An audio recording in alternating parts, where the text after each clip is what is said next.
Crusade शब्द में कुछ भी गलत नहीं है, क्योंकि क्रूसेड का मतलब है, जैसे इफिसियां 6 उसकी 10 से 19 आयत हम पढ़ेंगे। इसमें लिखा है, इसलिए प्रभु में और उसकी शक्ति के प्रभाव में बलवंत बनो, परमेश्वर के सारे हथियार बांध लो कि तुम शैतान की युक्तियों के सामने खड़े रह सको, क्योंकि हमारा ये मल्ल युद्ध लहू और मांस से नहीं परंतु प्रधानों और अधिकारियों और उस संसार के अंधकार के हाकिम से और उस दुष्टता की आत्मिक सेनाओं से है जो आकाश में है। क्रूसेड का मतलब अगर हम गूगल पे आप भरेंगे, किसी भी जगह पे सर्च इंजन पे आप सर्च करेंगे तो उसमें लिखा a long and determined attempt to achieve change और stop something because of your strong believe. कहता है एक ऐसी अटेम्प्ट को क्या बोलते हैं हिंदी में? हाँ, ट्राई करना, जैसे अटेम्प्ट करना, ट्राई करना, काम करना, कुछ ऐसा काम बार बार करना, अटेम्प्ट करना,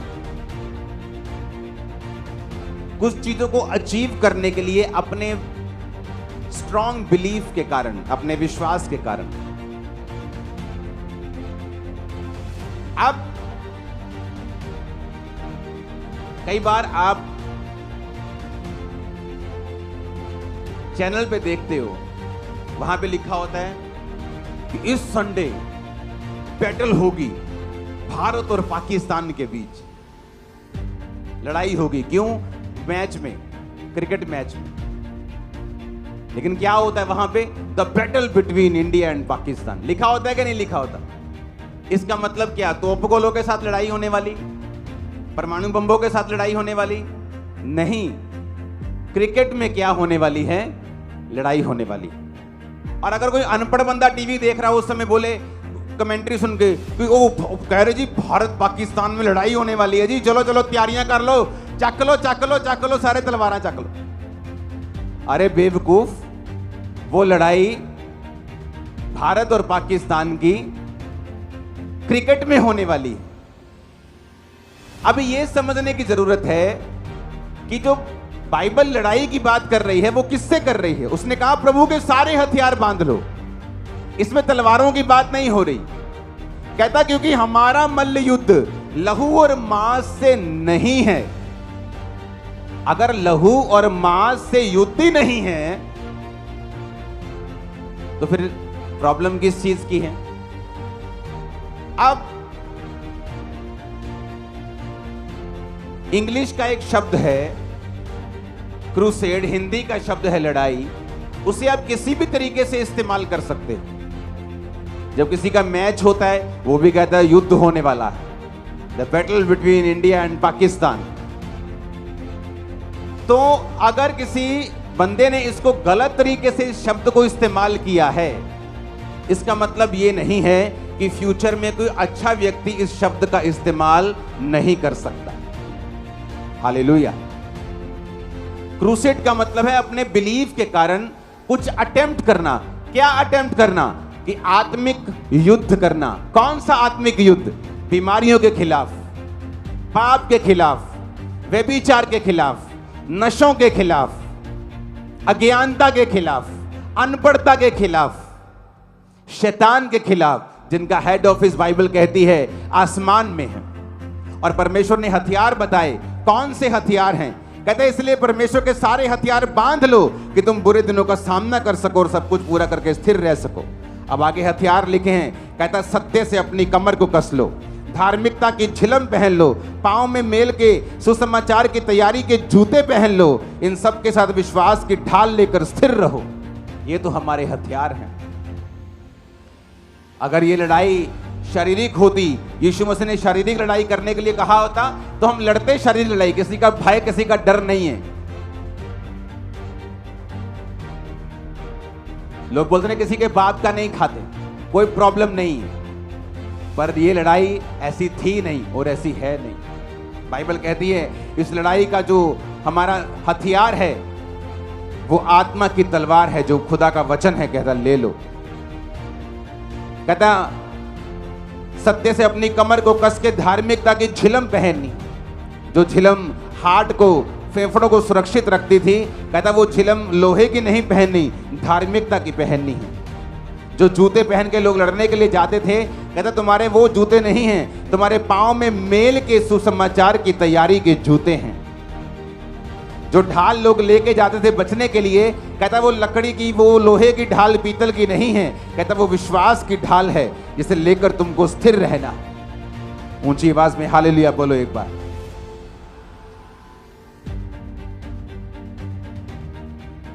तो बाइबल कहती तुम्हारा ये युद्ध शारीरिक नहीं है।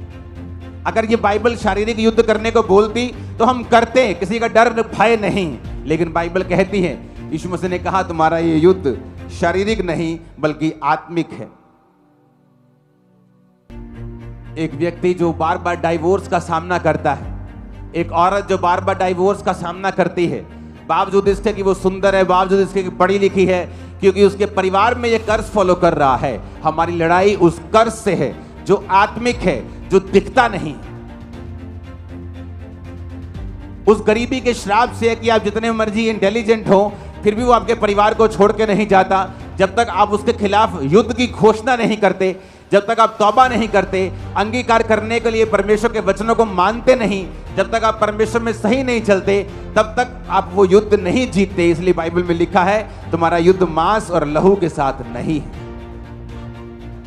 कहता हर समय हर प्रकार से 18 आयत में लिखा आत्मा में प्रार्थना और विनती करते रहो। यहां भी लड़ाई की बात नहीं हो रही, हमारी लड़ाई आत्मा में है, प्रार्थना करते हुए। इसलिए जागते रहो कि सब पवित्र लोगों के लिए लगातार विनती किया करो। तो हमें यह समझने की जरूरत है कि शैतान के साथ हमारा युद्ध हमने किस तरह से जीतना है। अगर ये शारीरिक युद्ध होता तो हम तलवारों के साथ भी लड़ते। इंडिया में, दुनिया में 400 करोड़ लोग मसीह में हैं। अगर उन्हें युद्ध करना होता तो कब का कर चुके होते। और अगर किसी व्यक्ति ने, किसी क्रिश्चियन ने क्रूसेड नाम के साथ शारीरिक युद्ध किया है तो ये उनकी मिस्टेक है। अगर इजराइल आज युद्ध कर रहा है तो आपको क्या लगता है कि परमेश्वर इजराइल के उस युद्ध के साथ है? बिल्कुल नहीं। अगर आज कोई देश दूसरे देश के खिलाफ युद्ध कर रहा है और वो देश क्रिश्चियन है तो इसका मतलब ये नहीं कि परमेश्वर उसके साथ है। हालेलुया। लोग क्रिश्चियन होकर भी परमेश्वर के वचन पे नहीं चलते किसी भी तरह से। वो हर तरह का कई बार पाप भी करते हैं, लेकिन उसका असर उनकी लाइफ पे भी होगा। बाइबल कहती है अंत के दिनों में न्याय भी होगा, ऊपर जाकर भी न्याय होगा, धरती पर भी न्याय होगा।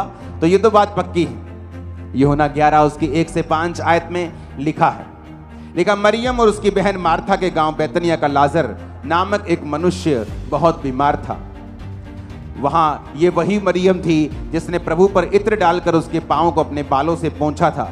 इसी का भाई लाजर बीमार था। अतः उसकी बहनों ने उसे कहला भेजा, हे प्रभु देख, जिससे तू प्रीति रखता है वह बीमार है। अगर आप इस वचन को ध्यान से पढ़ें तो आपको यह मालूम होगा कि यीशु मसीह को मालूम होता है कि एक लाजर नाम का उसका एक मित्र बीमार है। तो ये कोई नई फैमिली नहीं थी, ये यीशु मसीह को जानने वाली फैमिली थी। ये जो दोनों बहनें थी मरियम और मार्था, इन्होंने परमेश्वर के सामने इनका इनकाउंटर हुआ था, आमना सामना हुआ था। परमेश्वर के सामने ये गई थी, अपने पापों से इन्होंने मन फिराया था और अपने जीवन में यीशु मसीह को अपनाया था। तो इस फैमिली को जीसस क्राइस्ट बड़ी अच्छी तरह से जानते थे। अगर आप मत्ती की पुस्तक में पढ़ेंगे तो बाइबल कहती कई बार जीसस क्राइस्ट पूरी दिन प्रचार करके, लिखा वो बैतनिया को चला गया और रात वहां बिताई। वो रात कहां बिताई? वो इसी लाजर के घर में परमेश्वर ने रात बिताई थी। ये वो फैमिली थी जहां प्रभु यीशु मसीह आते जाते थे। ये वो फैमिली थी जहां प्रभु यीशु मसीह जिनको जानते थे, लाजर को अपना मित्र कहते थे। उसकी बहनों ने तौबा की थी, अपने आंसुओं से, अपने बालों से यीशु मसीह के पांव को पोंछा था, यानी तौबा करके अपने आंसुओं के साथ पापों से मन फिराया था। तो ये फैमिली जीसस क्राइस्ट को बड़ी अच्छी तरह से जानती थी। अगर आप गूगल पे सर्च करेंगे आपको मालूम होगा, अगर एक देश में 30 लाख लोग हैं, जिस टाइम जीसस क्राइस्ट इजराइल में जिस समय में थे 2000 साल पहले, तो अगर आप मोटी मोटी स्टडी करें तो आपको अलग अलग आंकड़े आते हैं, लेकिन हम मोस्टली जो कॉमन आंकड़ा आता है वहां की पॉपुलेशन का, वो 30 लाख थी उस समय। जीसस क्राइस्ट के समय मान लो अगर इजराइल की पॉपुलेशन 30 लाख थी टोटल, तो 1000 बंदा अगर किसी देश में हो तो एक साल में 1000 में से 10 बंदों की मौत हो जाती। कुछ बंदे अपनी उम्र पूरी कर लेते हैं, कुछ बुजुर्गों के मर जाते हैं, कुछ समय से पहले मर जाते हैं, बीमार होकर मर जाते हैं। तो एवरेज किसी देश में 10 है, किसी देश में 12 है, किसी देश में 5 भी है।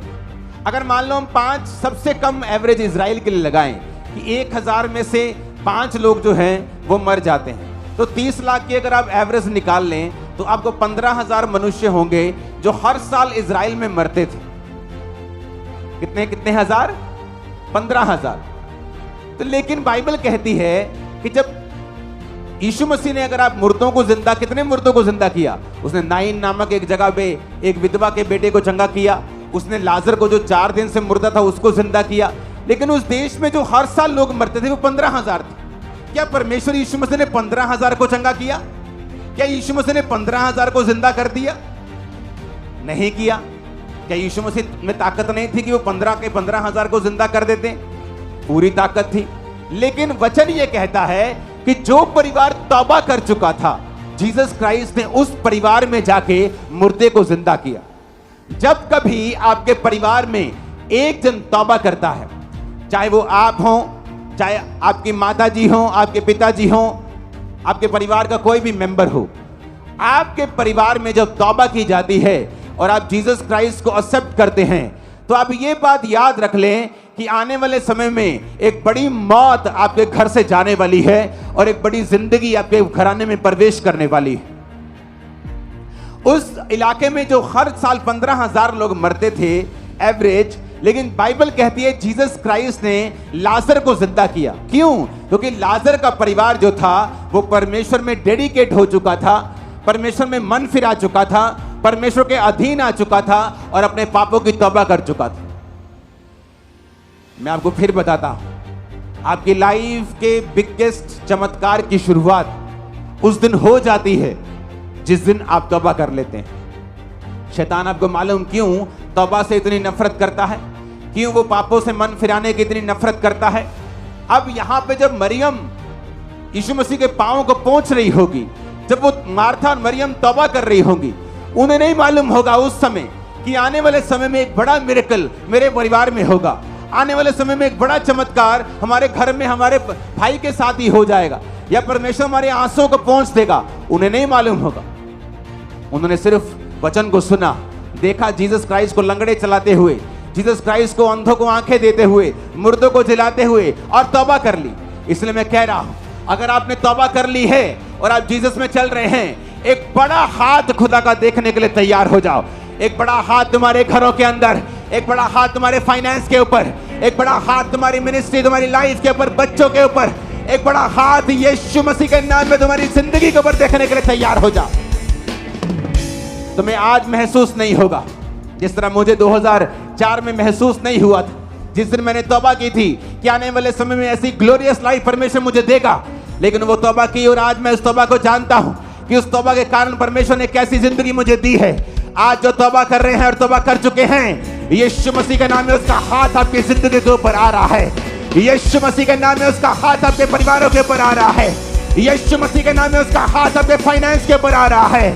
आमीन। मेरे को ऊंचे वाला चाहिए, ऊंचे वाला और ऊंचे वाला और ऊंचे वाला। तब मालूम नहीं होगा, मरियम मार्था को बिल्कुल मालूम नहीं होगा। तब उन्हें लगता होगा कि हाय ये तो तौबा तो कर ली है पर बड़ी बोरिंग लाइफ हो गई है। पहले तुम लड़कों के साथ घूमती थी, अब तो हम किसी के साथ नहीं घूमती। पहले एंजॉय ऐश करती थी, अब हम कुछ नहीं करती। अब तो लाइफ बड़ी बोरिंग सी लगती है। लेकिन परमेश्वर की लाइफ बोरिंग लाइफ नहीं है। वो आने वाली मृत्यु से आपको बचा रहा है, आने वाली डिसअपॉइंटमेंट से, निराशाओं से आपको बचा रहा है, आने वाले श्रापों से वो आपको बचा रहा है। आप और आपका परिवार कहीं अधिक और अत्याधिक आशीषित होने वाले हैं। ऐसे आशीषित होने वाले कि लोग आपको झूठ समझेंगे जब आप आशीष की गवाही देंगे। ये भविष्यवाणी के शब्द जो आप और उन लोगों के ऊपर जो तौबा कर चुके परमेश्वर का आत्मा जो रिलीज करता है। आमीन। मेरे को ऊंचे वाला चाहिए। चल। उसने कहा तेरा मित्र बीमार है परमेश्वर। उसने बहनों से कहला भेजा, हे प्रभु देख, जिससे तू प्यार करता है वो बीमार है। यीशु ने कहा ये बीमारी मृत्यु की नहीं परंतु प्रभु की महिमा के लिए। कि उसके द्वारा परमेश्वर के पुत्र की महिमा हो। यीशु मरियम, मार्था और लाजर से प्रेम रखते थे। आपको नहीं मालूम, आप तौबा कर चुके हैं, जो लोग बपतिस्मा ले चुके हैं, जो लोग तौबा कर चुके हैं, जीसस को अपना उद्धारकर्ता ग्रहण करके गंदे कामों को छोड़ चुके हैं, आप नहीं जानते आने वाले समय में कौन सा बड़ा मिरेकल आपका वेट कर रहा है। और वो सबका वेट नहीं कर रहा। कहते अगर खुदा जिंदा है तो हॉस्पिटल में लोग क्यों मर रहे हैं? जब खुदा धरती में था तब भी उस देश में लोग मर रहे थे। वो लोग नहीं मरे जिसने उन पे विश्वास किया, वो लोग नहीं मरे जिन्होंने तौबा की, वो लोग नहीं मरे जिन्होंने अपने बालों से यीशु के पांव को धो दिया और माफी मांग ली और पापों से मन फिरा लिया। वो ना मरे, उनका परिवार नहीं मरा। ना आप मरेंगे ना आपका परिवार मरेगा, यीशु मसीह के नाम में। अगर यीशु कहाँ है? अगर ये खुदा जिंदा है तो फिर लोग क्यों मर रहे हैं? हॉस्पिटल में लोग दुखी क्यों हैं? कहाँ है खुदा तू? अगर तू है तो फिर लोग भिखारी बन के क्यों जी रहे हैं? तो ये तो यीशु मसीह के जमाने में भी था। उसके जमाने में भी अंधे लोग अपना सर्टिफिकेट, कपड़ों का सर्टिफिकेट रख के बैठते थे और उनको भीख देते थे लोग कि ये सरकार के द्वारा सर्टिफाइड भिखारी हैं। लेकिन जो भिखारी ये कह देता था कि हे यीशु नासरी, हे दाऊद की संतान, मुझ पे दया कर, उस पे दया होती थी, उसकी आंखें भी खुलती थी। इसलिए मैंने कहा जो तौबा करेगा और जो विश्वास करेगा। आज क्यों शैतान को आग लगती है जब प्रचार किया जाता है? क्यों शैतान को आग लगती है जब तौबा का प्रचार किया जाता है? ऐसी कौन सी बुरी बात है जो क्रूसेड या मीटिंग्स में जाके बोली जाती है? क्या बोला जाता है नशे करो? क्या बोला जाता है व्यभिचार करो? ये बोला जाता है अपने माता और पिता की आज्ञा करो, अपने देश के हुक्मों का पालन करो, बाइबल के हुक्मों का पालन करो, नशे छोड़ो, व्यभिचार छोड़ो, कपड़े पूरे डालो, नंगापन ना करो। क्या ये बुरी बात है? ये शैतान के लिए बुरी बात है। उसी को आग लगती है। जब कोई इस प्रचार के खिलाफ खड़ा होगा तो समझ लेना वो शैतान का आत्मा उसके अंदर है, परमेश्वर का आत्मा नहीं है उसके अंदर। हालेलुया। कौन सी ये बुरी बात है ये कहना कि जाओ और मन फिराओ, जाओ और मन फिराओ, जाओ और तौबा करो, जाओ और अपने बॉयफ्रेंड गर्लफ्रेंड को छोड़ के परमेश्वर के पीछे लग जाओ, जाओ और चोरियां छोड़ दो, कुंडियां लगाना छोड़ दो, बिजली चोरी करना छोड़ दो। लेकिन शैतान को बुरा लगता है। क्यों? क्योंकि शैतान को मालूम है जिस दिन एक व्यक्ति तौबा कर लेता है उस दिन वो मिरेकल का वो बीज अपने अंदर डाल लेता है और एक दिन वो मिरेकल का बीज पेड़ बन जाता है। वो मिरेकल आपके पति के साथ होना है या आपकी बेटी के साथ होना है या आपके फाइनेंस के साथ होना है, ये परमेश्वर जानता है। हर एक लाइफ में उसकी योजना अलग है, लेकिन बीज एक ही है। जिस दिन आप तौबा कर लेते हैं, जिस दिन आप प्रभु को अपना उद्धारकर्ता ग्रहण कर लेते हैं, उस दिन आप बीज ग्रहण कर लेते हैं बड़े मिरेकल का। एक बड़ा मिरेकल का बीज आपके अंदर है। यीशु के नाम में पेड़ बन जाएगा वो, यीशु के नाम में बड़ा पेड़ बन जाएगा वो, यीशु के नाम में बड़ा पेड़ बन जाएगा। उसकी डालियां और उसके पत्ते इतने गहरे होंगे कि लोग उस पेड़ के नीचे बसेरा करेंगे। लोग आपके कारण तौबा करेंगे, आपकी गवाही को देखते हुए, उस मिरेकल को देख के तौबा करेंगे जो खुदावंद आपको देने वाला है। आमीन। मेरे को ऊंचे वाला चाहिए चर्च, ऊंचे वाला चाहिए चर्च। Hallelujah, hallelujah. ऊंची आवाज में हालेलुया बोलो। इसलिए शैतान को आग लगती है। आपको लगता है कि सिंपल सा प्रचार, तौबा का प्रचार, शैतान को क्यों आग लगती है? उसको आग उस प्रचार से नहीं लगती। उसको पता है एक बार बंदा तौबा कर लेगा तो इसके अंदर चमत्कार का बीज चला जाए। यीशु मसीह आज नहीं तो कल, परसों, नरसों, कभी तो उसको छुएंगे और एक बड़ा मिरेकल करेंगे। जीसस ने कहा, उसकी बहनों ने कहा, प्रभु तेरा मित्र बीमार है। जीसस जानबूझ के लिखा और रुक गए और लाजर को मरने दिया। कई बार आप प्रभु को कहते हैं मैंने तौबा कर ली है, मुझे वीजा चाहिए। कई बार परमेश्वर सोचता है कि वीजा लेके जहां तू 2 लाख की नौकरी करने जा रहा है, मैं इसी देश में तुझे 20 लाख दूंगा। वो वीजा नहीं देता। कई बार वो अपनी मर्जी पूरी करता है। आपको बिलीव करना है, बिलीव करना है। इसलिए वो बहन आई, जब यीशु मसीह आए मरने के बाद लाजर के, बहन आगे पांव बेगर गई, यीशु को बोला काश तू यहां होता तो मेरा भाई ना मरता। जीसस ने कहा अगर तू अब भी विश्वास करेगी तो खुदा की महिमा को देखेगी, क्योंकि ये बीमारी मृत्यु की नहीं, खुदा की महिमा के लिए है। ए लाजर बाहर आ जा। लिखा लाजर बंधा हुआ बाहर आया और जीसस ने कहा इसे खोल दो क्योंकि ये चंगा हो चुका है। 4 दिन का मुर्दा बाहर आ गया। वो बातें जो असंभव हैं यीशु के नाम में आपकी लाइफ में संभव हो जाएंगी। वो बातें जो आपके परिवार के लिए इम्पॉसिबल है यीशु के नाम में पॉसिबल हो जाएंगे। यीशु मसीह के नाम में पॉसिबल होंगी वो चीजें। आमीन। मेरे को ऊंचे वाला चाहिए चर्च। Hallelujah, hallelujah. हमें लगता है क्या हो गया, ऐसा क्या हो गया कि मरियम ने, मार्था ने जीसस क्राइस्ट के पांव को आंसुओं से भिगो कर साफ कर दिया, तौबा कर ली। क्या फर्क पड़ता है? हालेलुया। मुझे आज भी याद है जब मैं अपने स्पिरिचुअल फादर, जब वो धरती पे थे, उनसे मिलता था, तो जब वो मुझे मिलते थे मैं उनके पांव पर गिर पड़ता था। तो लोग, उसकी टीम बड़ी हैरान होती कि ये कौन है। उन्हें मालूम नहीं था कि मैं बहुत बड़ी चर्च का पास्टर, तब भी मेरे लोग में हजारों लोग आते थे। तो मुझे मालूम था कि जब हम अपने आप को अधीन करेंगे, हम अपने आप को दीन करेंगे, हम तौबा करेंगे, यीशु के करीब जाएंगे, एक बड़ा मिरेकल जन्म लेगा हमारे अंदर से, एक बड़ा चमत्कार जन्म लेगा हमारे अंदर से। कभी मैंने किसी की परवाह नहीं की, लोग क्या कहेंगे परवाह नहीं की। हालेलुया। क्योंकि आपकी अनपढ़ता है, जो आपकी अज्ञानता है, उसे आप हैंडल करें खुद। एक पढ़ा लिखा जानता है वो क्या कर रहा है। एक क्रिश्चियन जानता है जब वो क्रूसेड लिख रहा है, वो किस धर्म युद्ध की बात कर रहा है। वो बीमारियों के खिलाफ युद्ध की बात कर रहा है, वो शैतान के खिलाफ युद्ध की बात कर रहा है, वो एक ऐसी लड़ाई की बात कर रहा है जो आत्मिक है। कई बार मैं अपने स्पिरिचुअल सन्स को बोलता हूं, क्रूसेड शब्द मत लगाओ। कहते क्यों? मैंने कहा इसलिए नहीं, क्योंकि एक अनपढ़ व्यक्ति अपने जैसे 10 लोगों को बताएगा, उनको तुम्हारा प्रचार नहीं मालूम कि यह आत्मिक युद्ध है, तो वो उसको मिसयूज करेगा 10 लोगों को। इसलिए कई बार क्रूसेड शब्द का हम यूज नहीं करते। लेकिन बाइबल कहती है ये बिब्लिकल शब्द है, लेकिन किसी धर्म के खिलाफ नहीं। अगर अंग्रेजों ने, किसी क्रिश्चियंस ने मुस्लिम के खिलाफ यूज किया तो वो रॉन्ग किया, क्योंकि वो लड़ाई शब्द उस चीज के लिए नहीं बना। लड़ाई शब्द बना है, फाइट शब्द बना है, जो बिब्लिकल फाइट है वो है शैतान के खिलाफ। फिर से पढ़ेंगे उस वचन को, इसलिए 6:12, क्योंकि हमारा यह मल्ल युद्ध लहू और मांस से नहीं है। बोलो, लहू और मांस से नहीं, इंसानों से नहीं। फिर से बोलो ऊंची आवाज में, किसी संस्था से नहीं, किसी धार्मिक व्यक्ति से नहीं, किसी धर्म के खिलाफ नहीं, लेकिन कहता परंतु प्रधानों से, अधिकारियों से। कौन से प्रधान की बात कर रहा है? संसार के अंधकार के हाकिम और दुष्ट की आत्मिक सेनाओं से।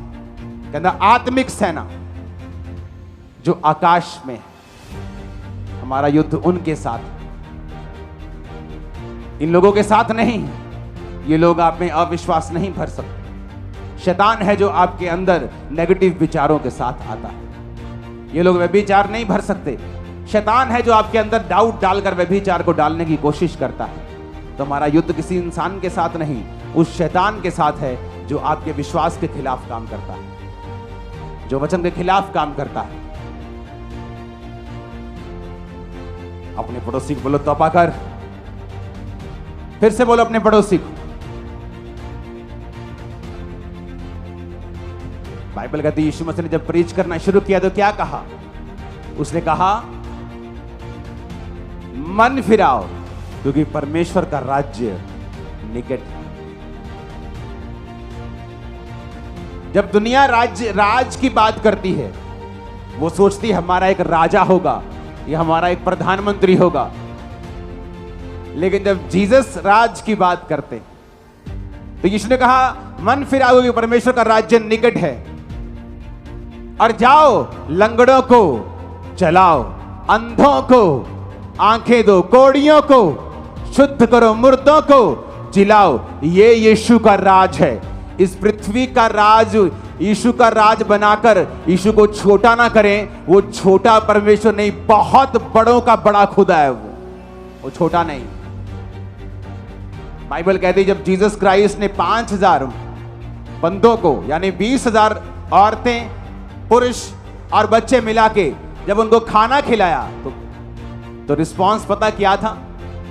वो यीशु मसीह को राजा बनाने के लिए, पकड़ने के लिए आने लगे। कहते यीशु के पास लोग हैं, तो राजा के पास क्या होता है? प्रजा होती है। तो राजा अपने लोगों के लिए खाने का इंतजाम करता है, तो यीशु खाने का भी इंतजाम कर सकता है। 5 रोटियों 2 मछलियों के साथ पूरे पब्लिक को खिला दिया। तो ये एक परफेक्ट राजा है, लोग इसकी बात सुनते हैं। इसके पास मंत्रिमंडल भी है 12 प्रेरितों का। तो इसको पकड़ो राजा बनाने के लिए, इसके पास सब कुछ है। पैसे वाले सपोर्टर भी हैं। बाइबल कहती है औरतें यीशु मसीह को अपने पैसे के साथ उसकी सेवकाई करती थी। नाव में जाना है, किराया औरतें देती थी। तो सब कुछ है यीशु के पास। लेकिन जैसे ही बाइबल कहती है यीशु मसीह ने देखा और सुना कि वो मुझे राजा बनाने के लिए पकड़ना चाहते हैं, बाइबल कहती है वहां से निकल गए और एक जगह जाके प्रार्थना करने लगे। अगर उन्हें राजा बनना होता, राज्य लाना होता, तो वो तभी कल आ चुके होते और कोई उसको रोक ना पाता। उसका राज वहां का है। ये जो मूंग के दाने जितनी, उससे भी छोटी धरती है ना, उसने कहा प्रार्थना किया करो जैसा स्वर्ग में राज है वैसा नीचे आए,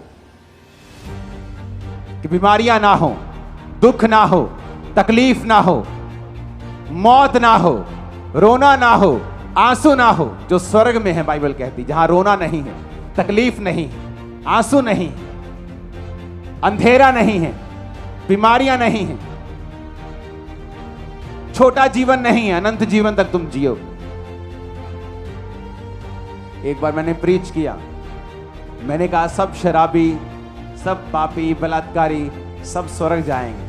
कहते हैं सब स्वर्ग जाएंगे? मैंने कहा हाँ सब स्वर्ग जाएंगे। कहते ये कैसे हो सकता है? मैंने कहा सब स्वर्ग। एक हिलना बंद कर, कौन है ये? बिठा लो उसको। मैंने कहा सब स्वर्ग जाएंगे। कहते ये कैसे हो सकता है? मैंने कहा सब स्वर्ग जाएंगे और वहां पे उनका न्याय होगा। जब तक वो स्वर्ग जाके देखेंगे नहीं कि हमने क्या मिस किया है, तब तक कैसे उनको पछतावा होगा। तो प्रभु उनको स्वर्ग दिखा देगा, बेटा ये देख ले, पर ये तेरा नहीं, तेरा वो है नरक का गड्ढा जो तुझे दिया जाए। तो एक बार न्याय स्वर्ग में होगा, सब स्वर्ग जाएंगे, देखेंगे स्वर्ग कैसा है, पर उसके भागी नहीं होंगे। तुम लोग भागी होगे। आमीन ऊंचा चाहिए चर्च। मैंने कहा आमीन ऊंचे वाला चाहिए।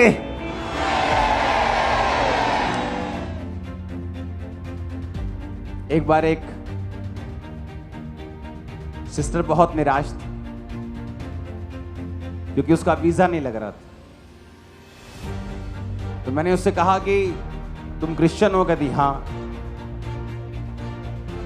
मैंने कहा अगर क्रिश्चियन होने के बाद साल्वेशन का आनंद, उद्धार का आनंद अगर तुम्हारे हृदय में नहीं है, तो ये कोई गारंटी नहीं है कि इस धरती पर तुम ब्लेसिंग लोगे। तुम स्वर्ग जा रहे हो कि नहीं जा रहे हो? क्या इसका आनंद है तुम्हारे हृदय में? क्या तुम में इतनी हिम्मत है ये कहने की प्रभु आज रात को ही आ जा और हमें ले जा? इतनी हिम्मत है तुम में? क्या तुम्हें इतना हियाव है कि तुम्हें अपनी लाइफ की कोई परवाह नहीं है? अगर रात को यीशु मसीह आ जाए लेने के लिए सबको, तो तुम खुशी खुशी जाने के लिए तैयार हो? हाय तनाव बिगड़, 2-4 साल रुक जो प्रभु, मेरा हुणे ही ब्याह होया। अगर जीसस देखते हैं कि अगर आप में उद्धार का आनंद ही नहीं, तो क्या गारंटी है कि वीजा पाने के बाद भी तुम आनंदित हो? तुम स्वर्ग जा रही हो, उद्धार का आनंद तुम्हारी लाइफ में नहीं, क्या गारंटी है कि शादी के बाद तुम आनंदित हो जाओगे? नौकरी पाने के बाद तुम आनंदित हो जाओगे? पैसा आने के बाद तुम आनंदित हो जाओगे? क्या गारंटी? कोई गारंटी नहीं। लेकिन जो उद्धार पाने के बाद आनंदित है कि मैं सबसे बड़ी बरकत पा चुका हूं, तबाह कर चुका हूं, बाइबल गारंटी देती है इस दुनिया का कोई भी सुख उसे मिले बिना रहेगा नहीं, और वो अपने आप तुम्हारे पास आए। कैमरामैन हिलना बंद करो, बैठ जाओ, स्टिल कैमरा। कितने मेरी बात को समझ रहे हैं? अगर उद्धार का आनंद ही नहीं है अंदर, आनंद क्यों नहीं है? मेरे पास भी बड़ी सेवकाई होनी चाहिए। तुम बड़ी सेवकाई भी ले लोगे तब भी आनंदित नहीं रहोगे। अगर आज तुम आनंदित नहीं हो कि जीसस क्राइस्ट ने तुम्हें जीवन दिया है और तुम उसके बेटे बेटियां बन चुके हो, तुम कल भी आनंदित नहीं रहोगे जब तुम्हें कुछ मिल भी जाएगा। ये चीज मैंने प्रैक्टिकल सीखी है। प्रभु से नाराज हो के, प्रार्थना छोड़ के, फिर दोबारा प्रभु के पास आके तौबा करके, सब ड्रामे करके ऐसे देखें, कोई फायदा नहीं होता। सीधा चलेंगे, अगर आनंदित होकर चलेंगे, उसकी टाइमिंग पे भरोसा रखेंगे। उसने कहा everything will be added, add कर दी जाएगी। ऐड क्यों? क्योंकि पहले से तुम पॉजिटिव हो, पहले से तुम्हारे पास बहुत कुछ है, और भी चीजें ऐड जमा कर दी जाएंगी, और भी तुम्हें दे दी जाएंगी। जिसके पास ज्यादा होगा फिर उसके पास और ज्यादा आएगा। यही लिखा है ना बाइबल में। हालेलुया। कुछ भी करें, उस तौबा को बचाएं जो आपने कर ली। उसके लिए बाइक जाता है, गवाते हैं आपका बाप बोलता है, भाई बोलता है, ए तेरे को बाइक चलाने नहीं देंगे, तू चर्च गया तो। वो बाइक जाता है, वो लाइफ जाती है, वो रिश्तेदार जाते हैं, जाने दो।